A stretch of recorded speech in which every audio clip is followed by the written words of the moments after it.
Vishnu sir ಸಮಾಧಿ ಒಟ್ಟಿಗೆ ಏನು ನಡೀತೋ ನಡಿಬಾರ್ದಿತ್ತು ಅನ್ನೋದಕ್ಕಿಂತ ಹೆಚ್ಚಾಗಿ ಒಂದನ್ನು ಅರ್ಥ ಭಾಳ ಚೆನ್ನಾಗಿ ಮಾಡ್ಕೋಬೋದು ಇಲ್ಲಿ.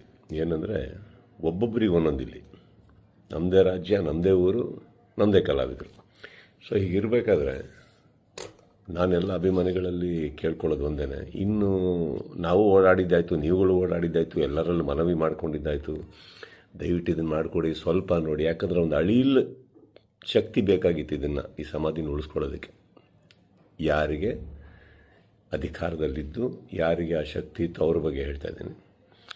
ಸೊ ಅದು ಮಾಡಲಿಲ್ಲ ಅಂದಾಗ ಇನ್ನು ಅವ್ರನ್ನೆಲ್ಲ ವಿಷ್ಣು ಸರ್ನ ನಾವು ನೋಡಿ ಬೆಳ್ಕೊಂಡು ಬಂದಮೇಲೆ ಒಂದಂತೂ ನಾವು ಕಲೀಲೇಬೇಕಾಗಿರೋದು. ಇನ್ನು ಭಿಕ್ಷೆ ಬೇಡ ಅವಶ್ಯಕತೆ ಇಲ್ಲ, ಕೇಳ್ಕೊಳ್ಳೋ ಅವಶ್ಯಕತೆ ಇಲ್ಲ, ಕೇಳೋ ಅವಶ್ಯಕತೆನೇ ಇಲ್ಲ, ಮುಗಿದೋಯ್ತಲ್ಲ.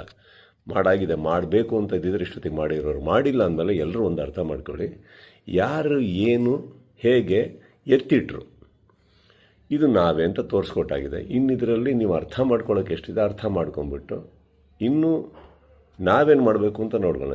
ಈಗ ಮೊನ್ನೆ ನಾವು ವೀರಕಪುತ್ರ ಶ್ರೀನಿವಾಸ್ ಅವ್ರ ಥರನೂ ಮಾತಾಡ್ತಾ ಇದ್ದೆ. ಅವರು ಒಂದಿಷ್ಟು ಯೋಜನೆಗಳು ಹಾಕ್ಕೊಂಡಿದ್ದಾರೆ. ಆದಷ್ಟು ದೊಡ್ಡ ಒಂದು ಪ್ರತಿಮೆ ಕಟ್ಟಬೇಕು ಅಂತ ಇದ್ದಾರೆ. ಅದನ್ನು ಮಾಡೋಣ, ಬೆಟರ್ ಅಲ್ಲ? ಅದನ್ನು ಮಾಡೋಕ್ಕೆ ನನ್ನ ಸಂಪೂರ್ಣ ನಾನೇನು ಮಾಡಬೇಕು ಖಂಡಿತ ನನ್ನ ಕಡೆಯಿಂದ ನಾನು ಮಾಡೇ ಮಾಡ್ತೀನಿ. ಎಲ್ಲರಿಗೂ ಒಂದು ನೋವಾಗಿದೆ ಅನ್ನೋದು ಒಂದು ಗೊತ್ತು.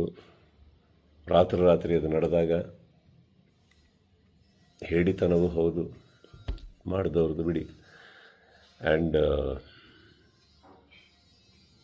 ನೋವಾಗುತ್ತೆ, ಬಿಟ್ಟಾಕಿ, ಈಗೇನು ಪ್ರಾಬ್ಲಮ್ ಇಲ್ಲ.